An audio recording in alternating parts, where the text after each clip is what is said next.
ሰበር መረጃ ተሰምቷል። ያልተጠበቀ ግጥምጥሞሽ የሶስቱ መሪዎች ጥምረት ኢትዮጵያ የባህር በር ፍላጎትና የአዲሱ ቀጠናዊ ጥምረት ግጥምጥሞሽ የእስራኤል ጠቅላይ ሚኒስትር ቤንያሚን ኔታንያሁ አዲስ ጥምረት ይዘው መጥተዋል። ኢትዮጵያ የባህር በር ለማግኘት የጀመረችው ጥረት እስራኤል በቀይ ባህር ላይ ከምትዘረጋው አዲስ የኢኮኖሚና የደህንነት ኮሪደር ጋር ስትራቴጂካዊ ውህደት እየፈጠረ መሆኑ ተመላክቷል። እስራኤል ህንድና አውሮፓ የሚያስተሳስር የኢኮኖሚ መስመር ለመጠበቅ በቀይ ባህር ላይ እንደ ኢትዮጵያ ያለ ጠንካራ አጋር ትፈልጋለች። እስራኤል ከሶማሌላንድ ጋር የምታደርገው መቀራረብ ኢትዮጵያ በዚያው ቀጠና የባህር ኃይል ለመገንባት ካላት እቅድ ጋር ቀጥታ ይገጣጠማልም። የሃውቲ ታጣቂዎች በቀይ ባህር ላይ የሚፈጥሩትን ስጋት ለመመከት ኢትዮጵያ በባህር ዳርቻው ላይ መገኘት ለምዕራባውያንና ለእስራኤል ስትራቴጂካዊ ፋይዳ የጎላ ነው። ሂደቱ ግልጽ ነው። አዲስ ዓለም አቀፍ አሰላለፍ የተፈጠረ ነው። ኢትዮጵያ የባህር በር ትፈልጋለች። እስራኤልና አጋሮቿ ደግሞ ቀይ ባህርን የሚጠብቅላቸውን ጠንካራ ይፈልጋሉ። ጠቅላይ ሚኒስትር አብይ አህመድ በሐዋሳ በነበረው የልዩ ዘመቻ በዓል ላይ ባደረጉት ንግግር ሶማሊያ ጫፍ እስከ ምጽዋ ጫፍ በባህር የሚያጋጥሙ ሽብሮችን ወንድም ህዝቦችን ደግፈን ሽብርን ለማስቀረት ልማት ብልጽግናን በቀጠናችን ለማረጋገጥ ለኢትዮጵያ ብቻ ሳይሆን ለቀጠናው በቂ የሆነ ኤሊት ፎርስ ገንብተናል። ቀይ ቦኔት ለባሾቹ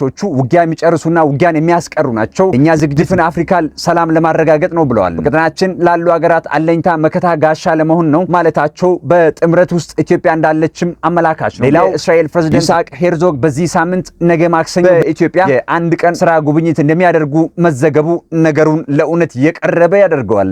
ይህ ኤጄ ሚዲያ ነው። ኤጄ ሚዲያን ፎሎ፣ ላይክ፣ ሼር በማድረግ ቤተሰብ ይሁኑ።